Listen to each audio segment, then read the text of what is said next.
mai világban egyre többet találkozunk azzal a kifejezéssel, hogy valaki coach, de hogy mi is az ő feladatuk és miben tudnak számunkra segíteni, erről most Ildit kérdezem.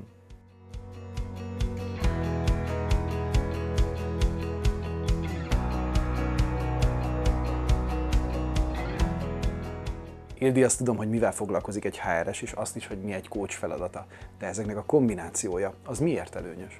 Ugye a HR szakma 1997-ben jött be először Magyarországra, és aztán ahogy haladtunk egyre előrébb a személyzet is munkát átváltva a HR-es munkává, egyre inkább beigazolódott az, hogy HR-esként nem csak a céget, de a munkavállalókat is kell képviselni. Félúton vagyunk valahol a cégvezetés és a munkavállalók között. Akkor azt már tudom, hogy a HR-esek és a coachok oldaláról hogyan működik ez, de mennyire van igény rá a másik oldalról? Az az igazság, hogy szerencsére egyre nagyobb rá az igény. Most már kinőtt egy egészen tudatos KKV-szektor vezetői réteg, akik nagyon-nagyon fontosnak tartják azt, hogy tudatos vezetőket és tudatos munkavállalókat tudjanak a szervezeteikben.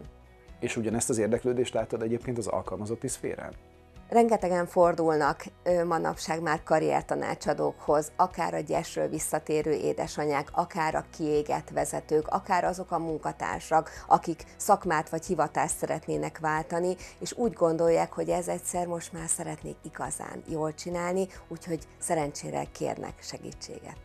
Sokan vannak azért, akik szerencsés helyzetben vannak, egy nagyobb településen, egy nagyobb városban élnek, de mi van azokkal, akiknek esetleg a közvetlen környezetünkben nincsenek hasonló coachok?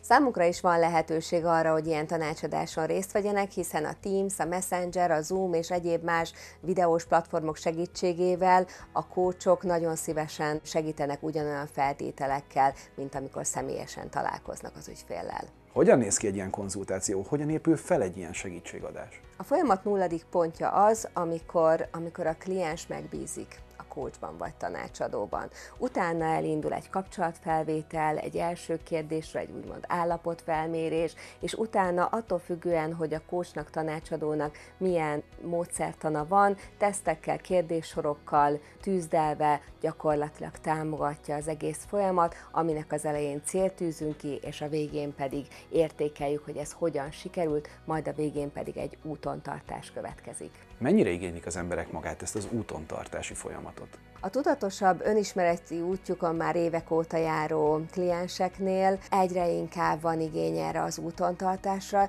hiszen amikor elérik a célt, akkor egy akkora boldogság van, hogy aztán azt elfelejtik, és eljön a hétfő, amikor is visszacsúsznak, úgyhogy egyre inkább én azt javaslom, hogy vegyék igénybe ezt az útontartást.